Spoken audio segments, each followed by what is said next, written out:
Hey Waffle Gang, I do hope you're well. My name is Mark and today we're checking out some more relationship stories, and if you do love a Reddit story, why not consider hitting that like, subscribe, maybe that notification bell too, and let's crack on with today's first story. Much love guys. Now today's first story comes from TimePool9643.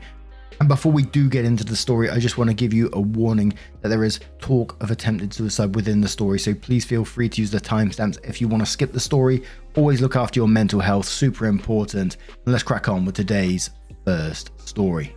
Much love guys. It's titled, "My brother is getting married to my ex and invited me to the wedding. I, 39 male, have been a caretaker for my brother, Justin, 33 male, since he was 10. I was only 16 when our parents died. I had to take care of the household because my brother was still very little. I did everything for him. He was the apple of my eye. I guess I spoiled him a lot. I never dated that much because I was the breadwinner for my brother. That is until I met Melissa, 35 female. It was almost 10 years ago. We dated for 2 years and it was great. My brother loved her. One day I was eavesdropping a conversation she was having with her friend. The gist of that conversation was something like her friend was asking about me. Melissa said that she loves me a lot. She loves that I take care of her in every way, but I am pretty average when it comes to having sex. A friend asked her if she was going to talk to me about it or how is she happy. She told her that her fixture is my brother. She went on to explain how she and Justin have been having an affair for 8 months. She thinks it is justified because she thinks Justin is better in bed than I am. You can imagine how painful it was for me. I went inside the house pretending I didn't hear a thing. I confronted Justin about it. I know how to get him to talk. I pressed this matter after he was denying it. He eventually broke down and said it was the truth. He didn't say anything because he didn't want to hurt me. He and Melissa are in love and wanted to get married, but Melissa won't leave me. I was furious.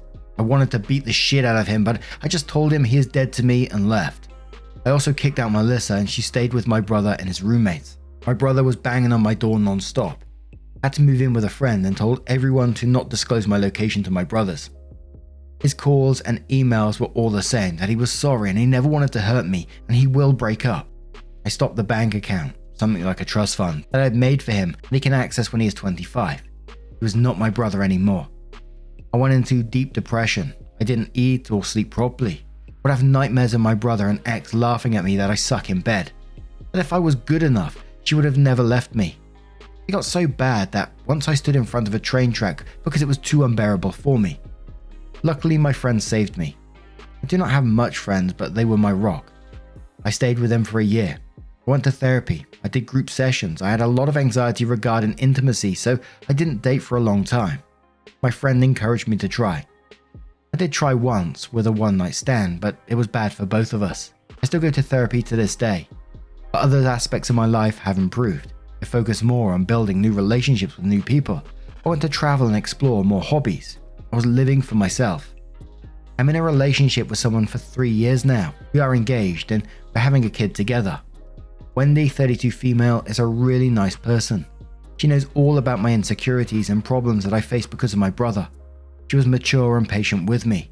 I was able to trust someone enough to be in a relationship. 2 days ago, I got an invitation in my mail about a wedding. And as the title says, it was from my brother. He's kept tabs on me from afar and invited me to his wedding with none other than Melissa. Looking at their names doesn't hurt that much now. I feel numb. If it was 8 years ago, I would have a meltdown. I still feel this pain that I cannot be happy for my brother's big day. My fiance suggests that we shouldn't go and delete the invite. Absolutely do not feel guilty about not going to that wedding at all. He betrayed you, she betrayed you. Why would you want to go to a wedding that's just full of betrayal? Whether you feel numb about it or not, on their special day, I would go and do something nice with Wendy and enjoy that day. Take your mind off of it if you have to. But Top Independent says don't go. If he actually gave half a shit about you, he wouldn't have done this in the first place. He's so self-centered, he can't even see how much this hurt him. He doesn't deserve your support. If he tries to press you on this, just hang up on him or delete him. If he shows up at your house, don't answer. He made his bed, make him lay in it. Scrumptious Nutsack says, these names sometimes, man. I wouldn't have been as strong as you, man. I'm in shock and in a rage of the heartless people who hurt you. I could never imagine how horrible this must have made you feel. OP says, There is nothing more I want than to watch them suffer. I have no love or blessing left for him. When my parents died, they told me to look after him, and then when we are adults, we will look after each other. He threw it all away. It doesn't hurt that Melissa cheated. It hurts more that my own brother has cheated me. OK Cartographer replies to that and says, you fulfilled all the duties your parents asked of you, so you owe them and him nothing. He, however, should have been your number one backup and wasn't. He will spend his life posting on another Reddit with a tagline of a total piece of shit sending you the invite was disordered thinking, and likely along the lines of, if it wasn't for him, he wouldn't be so happy, blah blah blah. But it's designed to hurt. They both were adults and chose a path. You deserve to live a good life. Roro says, betrayal from a family member, particularly a sibling, is the absolute worst. No one can grasp how contemptuous it is for siblings to treat each other in this manner unless they experience it firsthand. It fucking blows. Your brother considered only his own pleasure while dismissing your feelings. Your brother is a Richard. I have one for a sibling, and the themes of our stories are similar. I don't know how anyone can declare love for a person when they've treated them with utter disrespect and inconsideration. No, it's not a matter of differing opinion. Let him have your sloppy seconds while you continue to soar far from him. One more comment from Lilac Filter, who says, I'm so sorry for what they did to you. Especially your own brother. Really, both of them. Have some nerves sending you an invite. Listen to your fiance. Don't go. Act like you never even received an invitation. You don't have a brother anymore. You're better off without him in your life. Don't know what he was thinking when sending the invite. Maybe hoping you rekindle and forgive him, but he's a piece of shit and he didn't deserve you. I'm happy that you are happy with your fiance and your child. Congrats to that. Carry on living your life and never let your brother back in. He will never be sorry, especially since he's marrying your cheating ex. He can look from the inside and beg for forgiveness, but you don't need him. He's marrying a cheater. Hope your ex cheats on him, and I'm pretty sure she will in the future, or maybe she has already and he hasn't found out. Either way, throw that invitation away and carry on with your life without him. OP then updates their post and said, hello guys, I was thinking about making an update soon. I know people in Reddit really like updates, but I delayed it because I have a baby girl now. When I posted this, my fiance, now wife, was already 8.5 months pregnant. We had an early delivery. My baby girl, Emily, is so cute. She's a little bundle of joy for both of us. She is so tiny and cute. She has eyes just like mine. I cannot believe we made something so precious. I spent as much time holding her. My wife gets pissed because she thinks I'm going to coddle her to death. Also, my fiance and I got married pretty quickly. It was a court marriage. Neither of us wanted a big wedding anyways. We are all fine. Some of you asked me how my brother knew my address. Well, he didn't. He only knew my email, my work email. He probably knows what company I go to, so from there he tracked down my email and sent an invitation. A few days ago, I get another email from my brother. I forgot to block him. I usually don't check my work email because most of them are forwarded in Slack. My brother made a huge ass email. He basically told me he knows I will not come to his wedding but still wanted me there for his big day. He apologized for what he has done and that he will never forgive himself for doing wrong. He knew he shouldn't have slept with Melissa, but he did it anyways. Growing up, he had been jealous of me. He was jealous I'm the more capable brother who was just babysitting him. When Melissa approached him, he felt like he had more importance. He knew he was wrong. He wanted to stop. The day I said he was dead to me, he had a panic attack. He tried his best to contact me, but my friends refused to give up my location. He was begging them. He and Melissa split up for a while. He was desperate to find me. He hit rock bottom when he heard from a friend of his that I tried to commit suicide. Even friends judged him harshly after what he has done. His friends saw me as a big brother too. So they all refused to be at his wedding with Melissa. Melissa and he reconciled 2 years ago. By that time, Melissa was a single mum. She feels guilty about what she has done because the father of her child has cheated on her and left her. She also wanted to meet me and say sorry. From there, they rekindled their romance. Lastly, he said he cannot go through with the wedding. He called it off and he fought with Melissa and they broke up again. He wants me to be with him in his most important day. He knows I have disowned him, but he is willing to do anything to reconcile, even if that takes him his whole life. That's it. There's a bunch of whining stuff that I ignored. I deleted the email.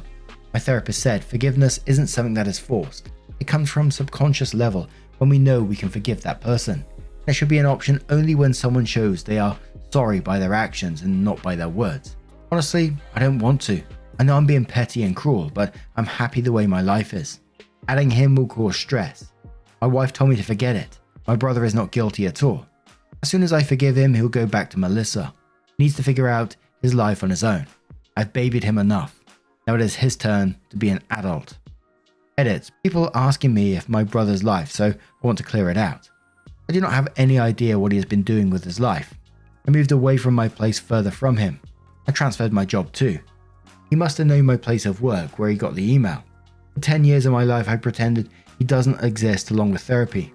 I treated him like he was someone dead. I don't know what went down with him and Melissa, but from his email I can paint a picture that they broke up after dating a few years. His friends were unhappy with him dating this woman, and they decided to drop the wedding because of Melissa. My brother told me he doesn't want to get married unless I am there to support him. That could be anyone, it doesn't have to be Melissa. Why Melissa came back, I don't know. Maybe she thought I would accept her like a doormat, but she knows me better than that. I'm stubborn when it comes to holding a grudge. I didn't know I had an impact on his friends so much. They were good people who would hang out with us. Though they were younger, they treated me like their own brother. I did get apologies from 2 of his friends who never had a positive male role model after I blocked my brother. I don't have any contact with them. A comment after the update says to OP, well OP, your brother is facing the consequences for his actions harshly, but every choice we make has a price, and he should have known that when he was meeting your ex behind your back. I don't blame you at all. Melissa got what she deserved. Her ex cheating on her is karma for having slept with your brother. You've done so much for him, and I think that if he truly regrets what he did to you, he will get back on his own feet without asking for your help. Wonder how he even had the audacity to invite you to the wedding with his now ex, knowing how much both of them hurt you. You're right for not attending. Forgiveness can't be forced. Whenever you think you're ready to forgive him, you will. If not, then not. I don't judge you for not forgiving him. OP replied to that and says, if he truly regretted this, he wouldn't have decided to marry Melissa, the woman who destroyed my life along with my brother. What did he think? I will forget all the pain and trauma they caused me. Forgiveness doesn't set you free. It creates a different trap. Over the years, I have learned forgiveness is a tool made by cowards who just want to get away with their wrongdoings without facing any consequences. They think having forgiveness removes the toll of guilt they have. True forgiveness is never forced. It is earned. He still has done nothing to earn that. But now, I'm going to turn this one to you guys. What do you guys make of this situation? Do you think you would ever be able to move past something like that? Let me know your thoughts down in the comments below. Let's move on to another story, which we're dipping into the pro-revenge subreddit from TravelingABC, which says former manager made my life hell and I finally got her fired. I was desperate to join a new job after my husband and I were both laid off last year.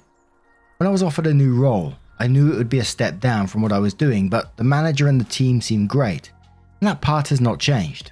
However, since my manager, Gary, was so busy, he basically offloaded me to another manager, Jane. I was supposed to be the connection point between my team and Jane, but it quickly became Jane micromanaging me. She would ask me to work through lunch, move and cancel vacation days, call at 11 PM on weekends, and order me around on phone calls. She also made nasty comments about my weight and said I was big for my race. The list of personal slights so long that it filled 3 pages. I would talk back to her and she did not like that, and that provoked her more. I only stayed because we needed to pay the bills. Finally, I had a mental breakdown on a Friday afternoon after she yelled at me for something trivial about scheduling a meeting without including someone from her team who I didn't know about. I was dealing with a family tragedy and couldn't take it anymore. I told Gary about the situation with Jane and he was sympathetic and not at all surprised considering half her team quit. He immediately offered to move me to a different team under him, and I was thrilled. Well, turns out, going to the new team didn't help. Jane continued to order me around from afar. When I ignored her emails, she came to my desk one day and started loudly talking about how I am not qualified for this role. Gary overheard and finally told her off, but the verbal abuse did not stop. After 2 months there, I abruptly wrote my resignation letter and stapled the list of Jane's offensive comments and CC'd everyone. Gary offered a bunch of accommodations to try and keep me, but seeing how he was still provoking from afar, I said the only way for me to stay would be for her to go, and he did not have authority to let her go. Her manager was in a different country, and despite several HR complaints from at least 5 people, nothing was done. So I left, loudly and without shame, telling everyone exactly why I was leaving. Times were very bad for 3 months. There were nights we would eat slices of bread just so we could pay the mortgage and emergency expenses from a health crisis and a funeral. Even after he found a job, we were still catching up on bills and still are. I spent months applying to 5 to 10 roles per day, sometimes over 20. Last month I saw a public memo about a big shot from a former company joining the company I just left. I used to work with this guy closely and text him a congrats, let me know if you need any insights on the new place. We had a quick call where I told him some ins and outs where I thought they could innovate. After this call, he asked me to join the team as his chief of staff, and I accepted. Imagine Jane's shock when we had our first all-hands call. All the VPs and above were asked to welcome the new Big Shot in a giant conference room. In Big Shot's speech, he breezed over that I'll be his chief of staff, along with a few key names. I now sat 2 levels above Jane, and apparently, within the 3 months I was not there, the other half of her team turned over. Every single person left. Gary was excited for me and said all nice things. However, Jane took the classless route and sent Big Shot an email about how I'm an unqualified idiot, that I used to work for her, how I tried to get her fired, and that she suspects I lied to get ahead. She didn't even try to be fake nice. Big Shot forwarded me her email and asked what this was about. I was so nervous and excited. Little did Jane know, I was a director at Big Shot's competitor company and was already a level above her, so 2 levels isn't a big leap. And I worked with him for 5 years. I had an hour call with Big Shot and told him she was bad for the company culture and was a nasty person in general. But the evidence he needed was Gary confirming her whole team has turned over. My prior resignation letter was still sitting on my desktop when I logged in upon return, and a few other nasty emails she sent her recent staff, which they were happy to share with us. Big Shot fired Jane on Friday. Always on revenge stories and malicious compliance stories, it's one of those ones that I say every single time. I would just love to be a fly on the wall watching that go down, seeing Jane's face in that meeting room when you entered it. Ooh-wee! And a lot of the comments, like underrated Metapod said, I salute you. And then, of course, typical Reddit fashion, Vargas replied to that saying, I got a chubby reading this. Oh, so wrong. Now, what do you guys make of this situation? Let me know your thoughts down in the comments below. Let's move on to another story, which was from the Entitled People subreddit from Many Books 91. It says, Entitled Aunt tries to make funeral about her. So, I was reading a few stories on this subreddit and it hit me. I actually have a story to share. This happened 10 plus years ago, so some of the details are kind of fuzzy. I wasn't a participant, more of an observer, but sadly, it was my family. So my aunt, NA, battled bowel cancer for years, but sadly, she lost the battle when I was 19. Shortly before she passed, my dad, mum, sister, and myself drove the 7 hours to see her in hospice, and we were all shocked to see dad's other sister, EA, there. She lived 15 hours away. She cried to my dad that she had to see her sister before she died.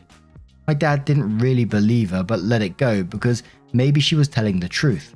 We spent the afternoon with NA while she was awake until visiting hours were over. As we walked out of the room, we heard EA yelling at a doctor, demanding to know when NA would die because she had a cruise booked and she didn't want to reschedule it. I don't really remember what happened after that other than my dad losing his shit and apologizing to the doctor before dragging her out of there. For those of you wondering, EA got to go on her cruise. Sadly, NA passed away after a few days after she got back from the cruise. Story doesn't end there. We drive back up for the funeral. My dad quiet the entire time. When we get there, EA is already there, having kicked my uncle out of his bedroom because she needs the big bedroom. We help arrange things for the funeral. EA complaining about how hot it is the entire time and napping. During the wake at my uncle's house, EA walked around to everyone talking about how she still has her sea legs and what happened on her cruise. If someone tried to talk about NA, she would redirect it back to her and her cruise.